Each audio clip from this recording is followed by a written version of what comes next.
ครับทักทายสบายดีตามชมทุกท่านมื้อนี้เฮาเข้าป่าอีกแล้ว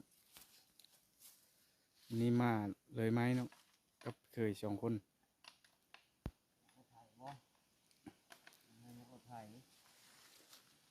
เลยไหมมอกรถไถนี่เป็นกำลังกระทำจักรเพื่อจะไปเลยไหมเนาะ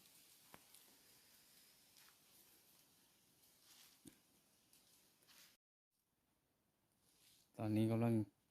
เจอน้ำมันเคืองเจอลีนเตรียมโตเข้าไปไว้กับไงไหมไงเพื่อซอยเพิ่นกับไปหาเลาะเจอกับดักหนูหาเลาะไปติดตามรับชมกันได้อย่างนี้หลังจากที่เฮาเจอน้ำมันเคืองไปเลยมาบ้อนเนาะมันจะเป็นไหมที่เฮาจะเลยมื้อนี้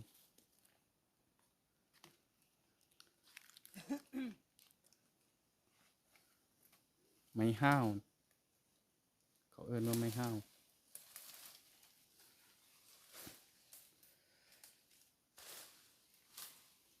ไม้เฮือนรถ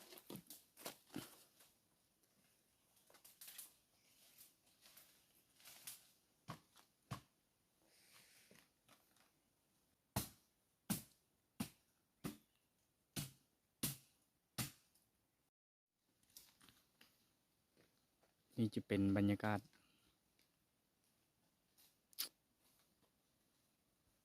บอนไม้ครับทำการไงขึ้นครับ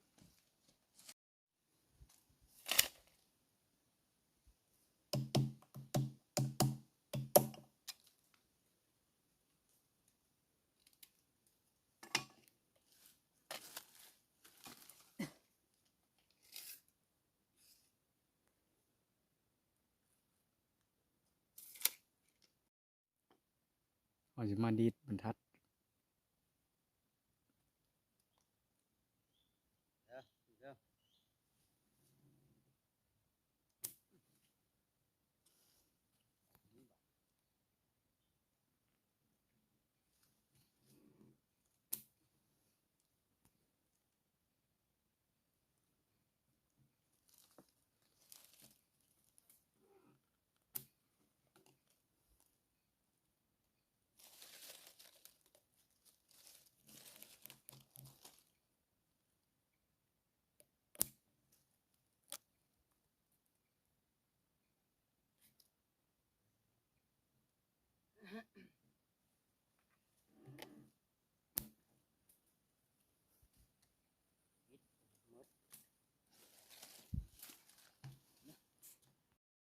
หลังจากที่เฮา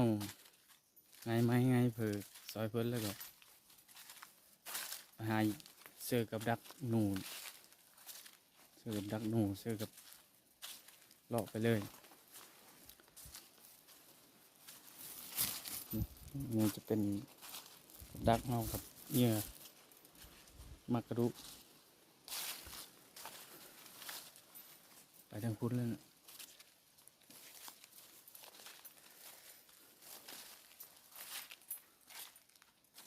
นี่จะเป็นทางเข้ามาเมื่อกี้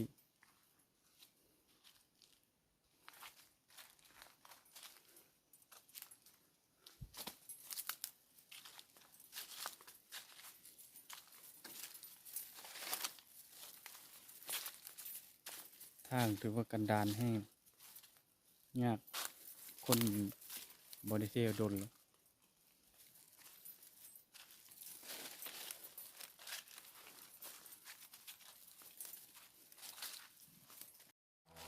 เข้าไปเชื่อหลางแรกหลางทำอิฐ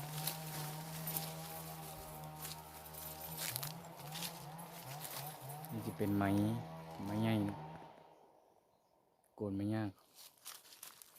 โกนน้ำไม้ย่างไม้ย่างอันนี้พูดละ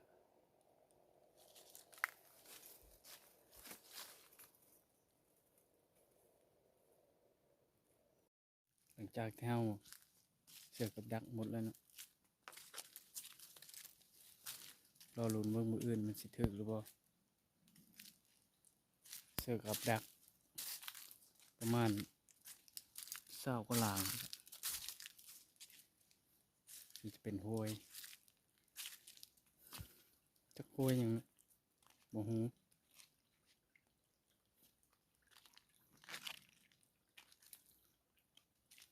ลำไหลงามอยู่เนาะแต่มันหกหน่อยนึงเอาสิย่างมือบอลนี่ใดก็